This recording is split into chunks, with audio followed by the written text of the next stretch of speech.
કેમ છે મારા ગુજરાતી મિત્રો? મજામાં ને? આજે હું કંઈક નવું વિચારીને આવ્યો છું જે હું તમને બહુ મસ્ત મહિતી દેવાનો છું, કેમ કે આજે આપણે કમ્પેરિઝન કરવાના છીએ Vivo V30 અને Oppo F27 Pro નું. તો ચાલો જોઈએ બંનેમાંથી વિજેતા કોણ બને છે. હું અહીં ડિટેલમાં વાત કરીશ કે Vivoમાં શું જોવા મળે છે અને Oppoમાં શું જોવા મળે છે. Oppoમાં તમને પાછળની તરફ વેગન લેધર જોવા મળી જાય છે, એ જગ્યાએ Vivoમાં તમને કાચનું બેક પેનલ જોવા મળે છે. બંનેના કલર જોવો ગુજરાતી મિત્રો, કેવા મસ્ત આવે છે ને બંનેના કલર. મારું પર્સનલી કહું ને મિત્રો તો મને Vivoના કલર બહુ મસ્ત લાગે છે. હા, Oppoના કલર બહુ ખાસ નથી. પાછળના બેક પેનલના કલર Vivoનામાં બહુ મસ્ત આવે છે. બાકી બંનેમાં ફ્રેમ તો પ્લાસ્ટિકની જ આપવામાં આવી છે અને 3D સ્ક્રબ બંનેમાં ડિસ્પ્લે જોવા મળે છે. પર્સનલી કહું ને મિત્રો તો બંનેના લુક એન્ડ બોડી બહુ સારા આવે છે, પણ Vivoનું look and body is good. બાકી વજનમાં તો બંને મોબાઈલ બહુ હલકા છે. Oppoમાં તમને 177 ગ્રામનું વજન જોવા મળી જાય છે, એ જગ્યાએ Vivoમાં તમને 167 ગ્રામનું વજન જોવા મળી જાય છે. એટલે Oppoનો ફોન તો હળવો છે અને Vivoનો ફોન થોડોક ભારે જોવા મળે છે. હા, પણ બેટરી તો બંનેમાં એક સમાન જ જોવા મળે છે. બંનેમાં તમને 5000 mAhની બેટરી જોવા મળે છે, પણ ચાર્જિંગ સપોર્ટ અલગ અલગ જોવા મળે છે. Oppoમાં તમને 67 વોટનો ચાર્જિંગ સપોર્ટ જોવા મળે છે, એ જગ્યાએ Vivoમાં તમને 80 વોટનો ચાર્જિંગ સપોર્ટ જોવા મળે છે. હા, Oppoમાં થોડુંક ઓછું ચાર્જિંગ સપોર્ટ છે, Vivoમાં થોડોક વધારે છે. એટલે ચાર્જિંગમાં તો Vivo જલ્દી ચાર્જ થઈ જશે. પણ મિત્રો IP રેટિંગ બંને ફોનમાં બહુ અલગ અલગ જોવા મળે છે. Vivoમાં તમને IP રેટિંગ 54 ની જોવા મળે છે, એ જગ્યાએ તમને Oppoમાં IP69 જોવા મળે છે. હવે હું તમને જણાવું એનો મતલબ શું. તો Vivoનો જે ફોન છે ને મિત્રો, તેને તમે પાણીમાં નહીં ડુબાડી શકો. આ કદાચ આની પર થોડાક છાંટા પડે તો મોબાઈલને કાંઈ નહીં થાય એવું કંપની કહે છે, પણ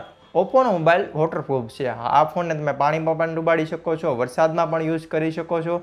અને જો તમે કંઈક એવી જગ્યાએ હોય જ્યાં વધારે પડતો વરસાદ આવી ગયો હોય અને તમારો મોબાઈલ બહાર હાથમાં હોય તો તમે મોબાઈલને યુઝ પણ કરી શકો છો. હા, Oppoની ડિસ્પ્લે છે ને મિત્રો પાણીમાં ડૂબી ગયેલો છે ને તો પણ એની ડિસ્પ્લે તો કામ કરે જ છે. તે એક વસ્તુ બહુ સારું છે. પ્રોટેક્શનમાં Oppo જીતી જાય છે. હમણાં કહ્યું હતું એમ બંને મોબાઈલ 3D કર્વ ડિસ્પ્લે આપે છે. તો ચલો જોઈએ બંનેની ડિસ્પ્લે કેવી છે. Oppoમાં તમને 6.7 ઇંચની AMOLEDનું એક પેનલ જોવા મળે છે. આ 3D કર્વ સાથે આવે છે. આમાં તમને 1 બિલિયન કલરનો સપોર્ટ પણ જોવા મળે છે અને રિફ્રેશ રેટ 120 હર્ટ્ઝ આવે છે અને બ્રાઇટનેસની વાત કરીએ તો 1200 નીટની પીક બ્રાઇટનેસ જોવા મળે છે. પણ જો Vivoની ડિસ્પ્લેની વાત કરીએ ને મિત્રો, ડિસ્પ્લે સાઇઝ તમને 6.7 ઇંચની જોવા મળે છે. આ એક AMOLEDનું પેનલ છે જે 3D કર્વ સાથે આવે છે. આમાં પણ તમને 1 બિલિયન કલરનો સપોર્ટ જોવા મળે છે. 120 હર્ટ્ઝનો રિફ્રેશ રેટ સાથે આ ડિસ્પ્લે આવે છે. આમાં પીક બ્રાઇટનેસ તમને 2800 નીટની જોવા મળે છે. પણ જો મિત્રો ડિસ્પ્લેના કલર જોઈએ ને તો ડિસ્પ્લેના કલર Oppoમાં બહુ મસ્ત આવે છે. બંને મોબાઈલને મેં સાઈડમાં રાખીને જોયા હતા ત્યારે મને Oppoના ડિસ્પ્લેના કલર બહુ મસ્ત જોવા મળતા હતા. રેઝોલ્યુશન પણ સારું એવું જોવા મળી જાય છે અને હા, ડિટેલિંગ ઉપર સારું એવું ફોકસ કરે છે. બંનેમાં તમે 4K માં વિડીયો જોઈ શકશો. પણ Vivoની ડિસ્પ્લેમાં મિત્રો છે ને થોડા કલર ડલ આવે છે, આમ થોડાક ઝાંખી ડિસ્પ્લે ને એવું લાગે છે. બાકી ડિસ્પ્લે તો આમ બંનેની સારી જ છે. બંનેનું સ્ક્રીન ટુ બોડી રેશિયો પણ સમાન જ આવે છે. બેઝલ્સ તમને બંનેમાં બહુ ઓછા જોવા મળે છે. પણ હું ડિસ્પ્લેમાં કહીશ કે Oppo જીતી જાય છે, કેમ કે આમાં તમને Corning Gorilla Glass Victor 2 નું પ્રોટેક્શન જોવા મળે છે. હા, ડિસ્પ્લે બંને બહુ સારી જ છે, પણ Oppo આમાં જીતી જાય છે. હવે વાત કરીએ બંને ફોનની પરફોર્મન્સની. મિત્રો બંને ફોનમાં છે ને પ્રોસેસર અલગ અલગ કંપનીના જોવા મળે છે. Oppoમાં તમને Dimensity 7050 બનેલી ચિપસેટ જોવા મળે છે, જે પાવર કન્ઝ્યુમેશન વધારે કરશે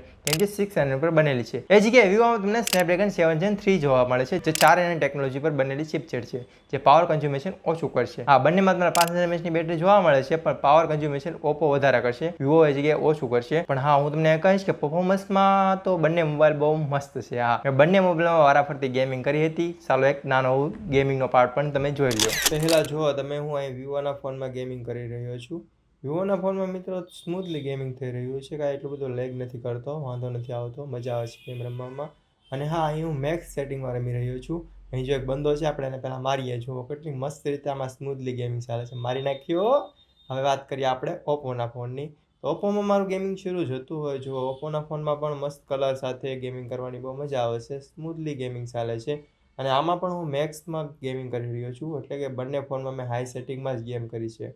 હા, બંનેમાં તમને હાઈ સેટિંગ ગેમનું ઓપ્શન જોવા મળે છે, એટલે કે મેક્સમાં મેક્સ મજા આવે છે ગેમિંગ રમવામાં, કંઈ વાંધો નથી આવતો. તમે જોયું એ પ્રમાણે બંને ફોનમાં ગેમિંગ સારી એવી થઈ જાય છે. હવે મલ્ટીટાસ્કિંગમાં તો મિત્રો સારો એવો બંને મોબાઈલ પ્રોવાઈડ કરે છે, પણ હું પર્સનલ યુઝમાં તમને કહું છું કે Vivoમાં થોડુંક બેસ્ટ પરફોર્મન્સ જોવા મળે છે. હા, બંને મોબાઈલ ગરમ નથી થતા, તે એક વસ્તુ સારું કહેવાય, પણ હા, થોડા ઘણા લેગ થાય છે બંને મોબાઈલ. પ્રોસેસર તો આ પ્રાઇસ રેન્જમાં આવા જ જોવા મળે છે. પરફોર્મન્સમાં બંને મોબાઈલ જીતી જાય છે. એન્ડ્રોઇડ વર્ઝન 14 સાથે બંને મોબાઈલ જોવા મળે છે, પણ બંનેના OS અલગ અલગ છે. પહેલા આપણે Oppoની વાત કરી લઈએ તો આમાં તમને કલર OS 14 જોવા મળે છે. હવે કલર OS ની થોડી ઘણી વાત કરું ને તો કલર OS ઘણું સ્મૂથ છે. હા, તેમાં થર્ડ પાર્ટી એપ્લિકેશનો જોવા મળે છે, તે તો બધામાં જોવા જ મળતા હોય છે, પણ હા, ઘણું ક્લીન UI છે. તમે વધારાની એપ્લિકેશન અનઇન્સ્ટોલ પણ કરી શકો છો. આમાં તમને થોડું ઘણું AI પણ જોવા મળી જાય છે. હવે વાત કરીએ Vivoની, તો Vivoમાં તમને ફંટા OS 14 જોવા મળે છે. આ UI છે ને મિત્રો થોડું ઘણું ક્લીન છે. આમાં પણ તમને થર્ડ પાર્ટી એપ્લિકેશન થોડી ઘણી જોવા મળી જાય છે, તેને તમે આરામથી અનઇન્સ્ટોલ કરી શકો છો. એટલે બંને મોબાઈલના OS તો તમને સારા એવા જોવા મળી જાય છે. એટલે OSમાં તો મિત્રો હું તમને કહી દઉં કે બંને મોબાઈલ સારા જ છે. હવે થોડીક માહિતી કેમેરા વિશે પણ લઈ લઈએ, કેમ કે કોઈ બી મોબાઈલ ખરીદતા પહેલા આપણે એના કેમેરા જોવા જરૂરી બની જાય છે. પહેલા આપણે ઓપ્પોના પાછલા કેમેરાની વાત કરી લઈએ તો અહીં તમને મેઇન કેમેરો 64 મેગાપિક્સલનો જોવા મળે છે. એની સાઈડ તમને 2 મેગાપિક્સલનો બીજો એક કેમેરો જોવા મળે છે જે માઇક્રો છે, અને એ સાઈડમાં તમને એક સેન્સર આપવામાં આવ્યું છે, અને પાછળના તરફ LED લાઇટ જોવા મળે છે. હવે આપણે વિવોના પાછલા કેમેરાની વાત કરીએ તો અહીં તમને 50 મેગાપિક્સલનો મેઇન કેમેરો જે વાઇડ છે, જેમાં OIS નો સપોર્ટ જોવા મળે છે. એની નીચે તમને 50 મેગાપિક્સલનો અલ્ટ્રા વાઇડ કેમેરો જોવા મળે છે. હવે વાત કરીએ બંને ફોનના પાછલા કેમેરાની ક્વોલિટીની. તો મિત્રો બંને ફોનમાં ફોટા તો સારા જ આવે છે, પણ જો વિવોના ફોટાની વાત કરું તો વિવોના ફોટો બહુ સારા આવે છે, ડિટેલિંગ સારું જોવા મળી જશે. હા, ઓપ્પોના ફોટા એટલા બધા ખાસ નથી. કહેવામાં આવે છે કે ઓપ્પોના ફોન ફોટા માટે બહુ જાણીતો હોય છે, પણ ઓપ્પોનો આ ફોન તેની માટે જાણીતો નથી. હા, આમાં તમને ફોટોના ક્વોલિટી સારા નથી જોવા મળતા. એ જગ્યાએ વિવોના ફોટોની ક્વોલિટી સારી એવી જોવા મળી જાય છે. અહીં પોર્ટ્રેટ ફોટા પણ મેં થોડા ઘણા પાડ્યા હતા. વિવોના ફોટા સારા એવા આવી જાય છે, અને ખાસ તો વિવોમાં તમને એક વસ્તુ જોવા મળે છે જે છે ઓરા લાઇટ. જ્યારે તમે નાઇટમાં ફોટા પાડો છો ને મિત્રો, ત્યારે આ ઓરા લાઇટ બહુ કામની જોવા મળે છે. આનાથી જ્યારે તમે ફોટા પાડશો ને ત્યારે ફોટોની ડિટેલિંગ સારી એવી આવી જશે. હા, મેં થોડા ઘણા ફોટા પાડ્યા છે જે તમને સ્ક્રીન ઉપર દેખાડું છું. જુઓ, કલર ડિટેલિંગ કેટલું સારું એવું જોવા મળે છે. હા, મેં બંને ફોનમાં એક સાથે ફોટા પાડ્યા છે, એ પણ હું તમને દેખાડું છું કે જો બંનેમાં કેટલો ડિફરન્સ છે. હવે વાત કરીએ બંને ફોનના પાછલા કેમેરાની વિડીયો ક્વોલિટીની. તો અહીં તમને બંને ફોન 4K માં શૂટ કરવાની પરમિશન આપે છે. તો હું તમને જણાવું કે 4K 30 fps બંનેના વિડીયો સારા એવા આવી જ જાય છે. તો સ્મૂથ વિડીયો તો તમને વિવોમાં જોવા મળે છે. ઓપ્પોમાં થોડુંક સ્ટેબિલાઇઝરનું ગડબડ જોવા મળે છે, પણ વિવોમાં તમને સારું એવું જોવા મળી જશે. અને નાઇટ મોડના ફોટા પણ વિવોમાં સારા એવા આવી જશે. એટલે પાછલા કેમેરામાં તો વિવો જીતી જાય છે. હવે મિત્રો, જેટલો પાછલો કેમેરો ઇમ્પોર્ટન્ટ હોય છે ને, એટલો જ કેમેરો આગળનો પણ જરૂરી હોય છે. તો આગળના કેમેરાની વાત કરીએ તો સેલ્ફી કેમેરો મિત્રો બંનેમાં બહુ સારા જોવા મળે છે. ઓપ્પોમાં તમને 8 મેગાપિક્સલનો સેલ્ફી કેમેરો જોવા મળે છે. એ જગ્યાએ વિવોમાં તમને 50 મેગાપિક્સલનો સેલ્ફી કેમેરો જોવા મળે છે. પણ મિત્રો, સેલ્ફી કેમેરાથી બંને ફોનમાં તમે 4K માં શૂટ કરી શકશો. એ વસ્તુ એક સારું કહેવાય કે ઓપ્પો વાળા 8 મેગાપિક્સલથી પણ 4K ની પરમિશન આપે છે. હા, મેં થોડા ઘણા સેલ્ફીમાં ફોટા પાડ્યા છે. મને કોમેન્ટમાં જણાવજો કે તમને પર્સનલી બંને ફોનના કેમેરામાં કયો ફોન સારો લાગ્યો. અને બંને મોબાઈલના કેમેરા મેં ટેસ્ટ કર્યા આગળ અને પાછળના, પણ છેલ્લે તો હું એ જ કહીશ કે વિવોના કેમેરા સારા એવા જોવા મળે છે. આમાં કલર ડિટેલિંગ સારી એવી જોવા મળી જશે, અને ફોટોની ક્વોલિટી પણ સારી જ જોવા મળે છે. એ જગ્યાએ ઓપ્પોમાં તમને સારું નથી જોવા મળતું. એટલે કેમેરામાં તો વિવો જીતી જાય છે. વિવોમાં તમને NFC નો સપોર્ટ જોવા મળે છે. ઓપ્પોમાં એ જગ્યાએ NFC જોવા નથી મળતું. બંને મોબાઈલ 5G નો સપોર્ટ કરે છે. બ્લુટૂથ પણ થોડું ઘણું અલગ છે. હા, વિવોમાં તમને બ્લુટૂથ 5.4 જોવા મળે છે. એ જગ્યાએ ઓપ્પોમાં તમને બ્લુટૂથ 5.3 જોવા મળે છે. એટલે બ્લુટૂથ આનું સારું કહી શકાય. અને બીજી કનેક્ટિવિટી તો બંનેમાં સેમ જ જોવા મળે છે. મારે થોડીક મલ્ટીમીડિયા અને મલ્ટીટાસ્કિંગમાં વાત કરવી છે,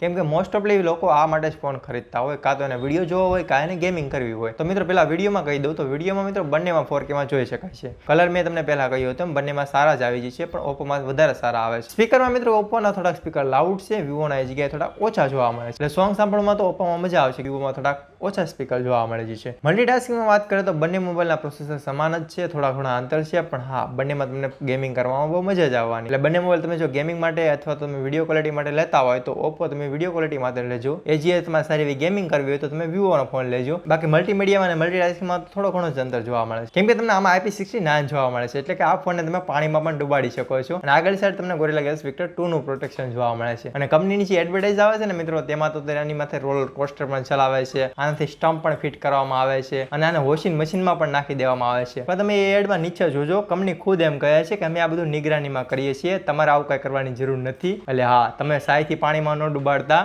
મોબાઈલ પાણીમાં ડુબાડી શકાય છે, પણ તે ભૂલથી પડી ગયો હોય ને તો સાયથી પાણીમાં ન ડુબાડતા. બંને ફોનના રેમ અને સ્ટોરેજની વાત કરું છું તો પહેલા આપણે વિવોની વાત કરી લઈએ. તો આમાં તમને 128GB નું સ્ટોરેજ સાથે 8GB નું રેમનો ઓપ્શન જોવા મળે છે. બીજું વેરિયન્ટ છે જેમાં તમને 256GB સાથે 8GB જોવા મળે છે, અને ત્રીજા વેરિયન્ટમાં તમને 512GB સાથે 12GB ની રેમ જોવા મળે છે. હવે વાત કરી લઈએ ઓપ્પોની, તો ઓપ્પોમાં તમને 128GB નું સ્ટોરેજ સાથે 8GB ની રેમ જોવા મળે છે. બીજું વેરિયન્ટ છે જેમાં 256GB નું સ્ટોરેજ અને 8GB ની રેમ જોવા મળે છે. પણ મિત્રો અહીં UFS 3.1 જોવા મળે છે. હવે તમને થતું છે આ શું, તો એ છે ડેટા ટ્રાન્સફર સ્પીડ. હા, તમને ઓપ્પોમાં થોડીક વધારે જોવા મળે છે, વિવોમાં તમને ડેટા ટ્રાન્સફર સ્પીડ ઓછી જોવા મળે છે. જ્યારે તમે મોબાઈલમાંથી ડેટા ટ્રાન્સફર કરતા હોય ત્યારે તે ઉપયોગી બની જાય છે. હવે હું જણાવીશ કે બંને મોબાઈલમાંથી વિજેતા કોણ બને છે. એ પહેલા તમારો પ્રશ્ન હું લઈ લઉં છું કે તમને એમ થતું છે કે બંને મોબાઈલની પ્રાઇસ શું છે. તો પહેલા હું ઓપ્પોની પ્રાઇસ તમને જણાવી દઉં છું. તો ઓપ્પોની પ્રાઇસ તમને 28,000 જોવા મળી જશે. હા, આમાં 128GB નું સ્ટોરેજ અને 8GB ની રેમ જોવા મળે છે. જે 30,000 રૂપિયાનું વેરિયન્ટ છે ને, તેમાં તમને 256GB નું સ્ટોરેજ જોવા મળે છે.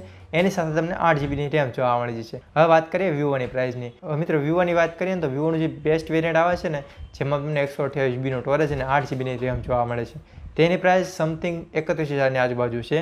જો કેશ ડિસ્કાઉન્ટ કદાચ કાપી દે તો 20,000નું ડિસ્કાઉન્ટ કાપીને અને 29,000માં મોબાઈલ પડી જાય. અને મેઇન વેરિયન્ટ છે ને મિત્રો તે 40,000ની આજુબાજુ પહોંચી જાય છે. હા, જેમાં તમને 12 GB રેમ સાથે 512 GB સ્ટોરેજ પણ જોવા મળે છે. બંને મોબાઈલમાંથી હું એક મોબાઈલને વિજેતા ઘોષિત કરવા જઈ રહ્યો છું. એ પહેલા તમે મને કોમેન્ટમાં જણાવો કે તમે આ બંને મોબાઈલમાંથી કયો મોબાઈલ ખરીદ્યો છે અને તમારા મત પ્રમાણે કયો મોબાઈલ વિજેતા થઈ શકે છે. હું અહીં મારો વિજેતા ઘોષિત કરું છું, એ છે વિવો.